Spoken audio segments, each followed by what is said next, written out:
So providing that type of information, and you can pair that with many investor protections, individual limitations on how many people can participate, how much they can participate of their net worth, many of the same concepts in existing securities law exemptions can be grafted over in a way that makes it a balanced approach. Thank you. I think we've worked certainly with that concept as we've drafted our FIT 21 bill in the last Congress.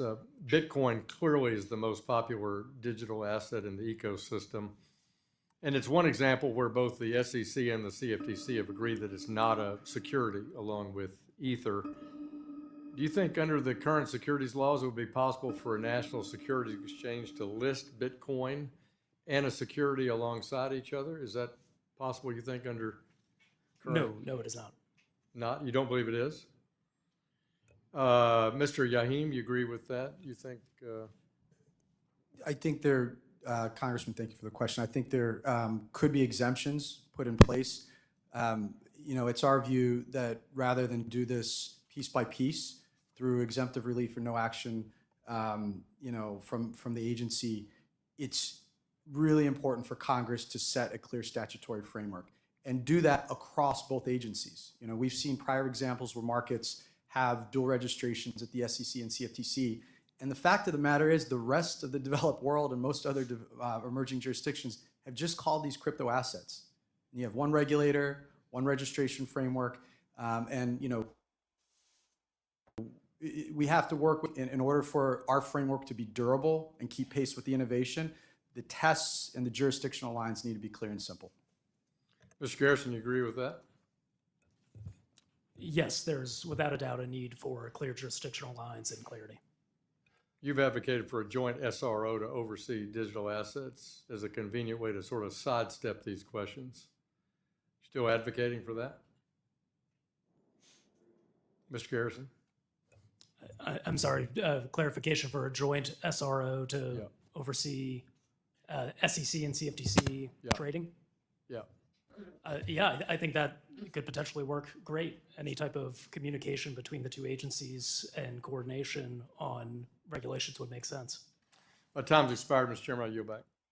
Gentleman yields back. The representative from Texas, Ms. Garcia, is recognized for 5 minutes. Thank you, Mr. Chairman, and thank you to all the witnesses. I want to do some follow-up to the questions that Mr. Torres was asking with you, Mr. Del Ponte. The crypto industry has always boasted about the easier access and the savings of using crypto or stable coins in lieu of remittances. And they talk about all these prices, but the reality is, do we have that many migrants using crypto or stable coins to transmit remittances? There are thank you for the question so much.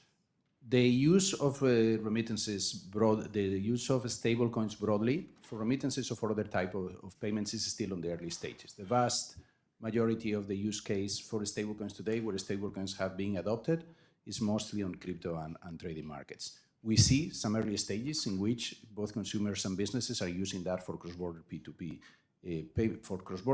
payments or for business-to-business payments, but it's still in very early What percent of remittances today do you think are used or being transmitted with crypto or stable coins?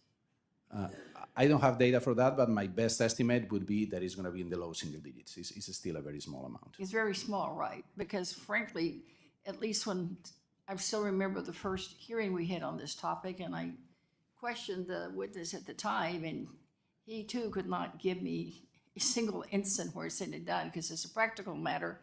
Yes, it may be easier to transmit, but the receiving party has to have the capacity to receive it. It's not something you can just go to the market and buy your milk. Likewise, do you have any data on the breakdown by income of the buyer, customer, consumer, the investor that does use stablecoin or does invest in stablecoin or crypto? I don't know that we have that data, but I can consult with our team. Well, again, it's a question that I've been asking now, it seems like for 5 years. And no one seems to be able to answer that question, even some of these working groups that are put together and experts come and you all like to talk about how inclusive this can be and that this will help